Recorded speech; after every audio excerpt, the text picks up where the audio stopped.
सभी धर्मप्रिय बंधुओं को जय जिनेन्द्र।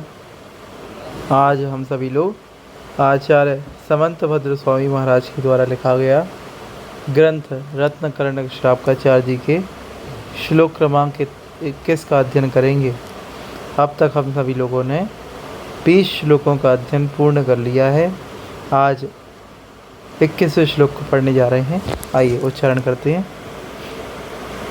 नांग हीन मलम छेत्तुम दर्शनम जन्म संततिम न ही मंत्रोक्षर न्यूनो निहंति विषवेदनाम। क्या कह रहे हैं यहाँ आचार्य महाराज? आइए उच्चारण करते हैं लयबद्ध तरीके से। नांगहीन मलम छेत्तुम दर्शनम जन्म संततिम नहि मंत्रोक्षरम न्यूनो निहंति विषवेदनाम। आइए अब एक एक शब्द का अर्थ लगाते हैं। यहाँ पे देखिए, ना अंग को इस तरीके से भी लिख सकते हैं। ना अंग हीन मलम, यहाँ पे 4 शब्द हैं।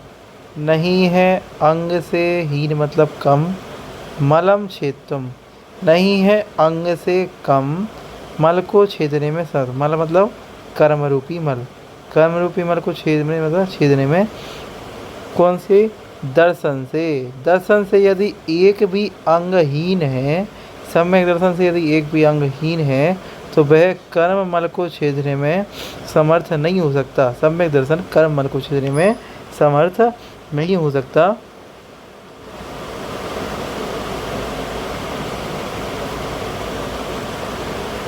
आगे देखिए और क्या कह रहे हैं।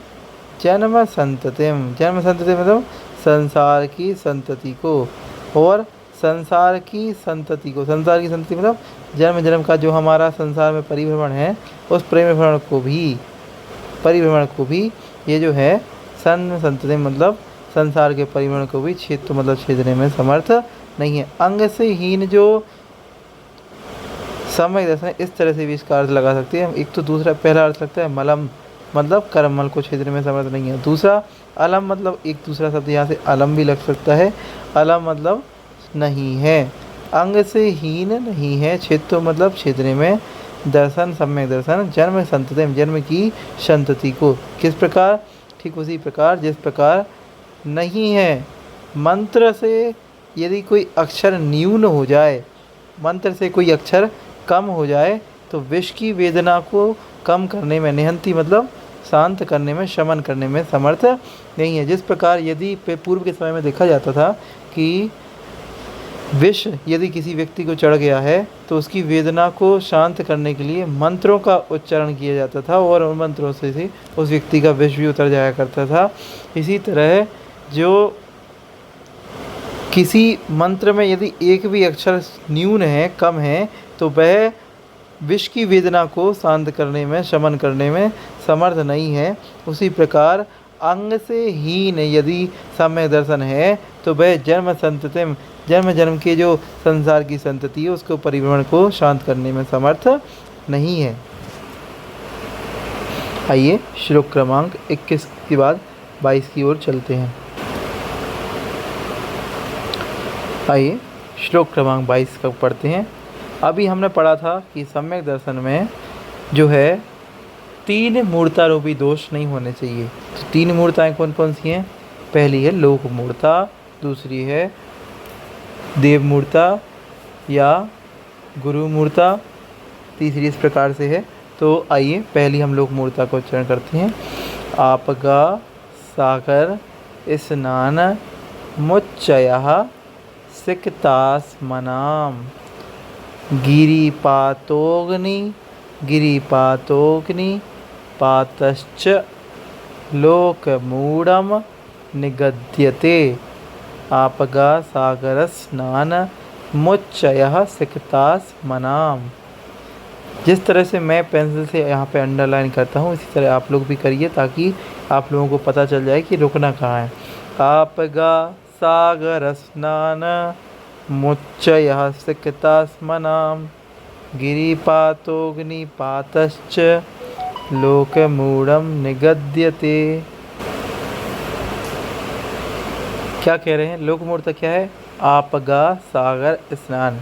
आपगा मतलब नदी में और सागर मतलब सागर में, समुद्र में स्नान करना। और उच्चया मतलब ऊंचे ऊंचे ढेर लगाना। किसके? सिकतास्मना मतलब बालू पत्थर आदि के ढेर लगाना।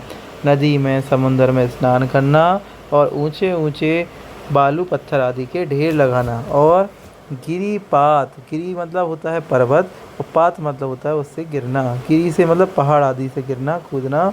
और अग्निपात, अग्निपात मतलब अग्नि से गिरना। चा मतलब और पर्वत से गिरना और अग्नि आदि में कूदना, अग्नि आदि में चलना, अंगारे आदि में चलना।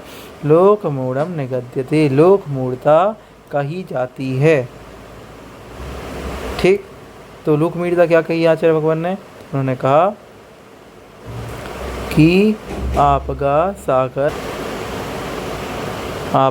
सागर स्नान अर्थात नदी सागर आदि में स्नान करना और ऊंचे ऊंचे बालू पत्थर आदि के ढेर लगाना, पर्वत आदि से कूदना, नदी और अग्नि आदि में कूदना, ये सभी लोक मूढ़ता निगद्यते मतलब कही जाती हैं। इस तरह से इस श्लोक में हमने 2 श्लोकों का अर्थ समझा। सभी लोग इस चैनल से जुड़ें और लगातार स्वाध्याय करते रहें। सभी को जय जिनेंद्र।